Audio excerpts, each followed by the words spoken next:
Përshëndetje TikToku. Ritakohemi sërish me X-Max 300 vitit 2019. Pra me sa duket edhe këtyre motorave i erdhi radha që të servisohen një lloj si motorat e tjerë, pavarësisht vitit prodhimit që ato kanë. Sot konstatuam që ky X-Max ka çfarë radiatorit. Ky është radiatori X-Maxit 300. Kjo është pjesa përpara e radiatorit, e cila përballet me pjesën e mbrapsme të gomës.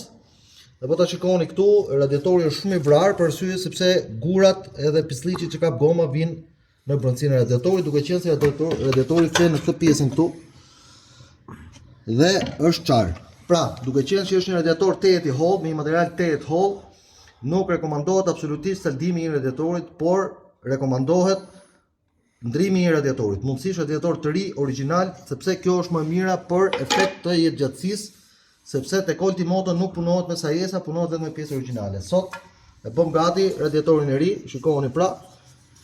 Ky është demperi i ventilatorit, është një ventilator i cili punon me 2500 dhe 3500 xhiro. Duhet kuptoni që servisi i motorit me pjesë origjinale do të thotë jetëgjatësi për mjetin tuaj, pavarësisht sepse blerja e pjesës origjinale ka kosto, por kosto do të thotë jetëgjatësi e mjetit dhe siguri për motorin tuaj. Ndaj e them dhe e rithem. Kujdes se ku shkelni. Faleminderit.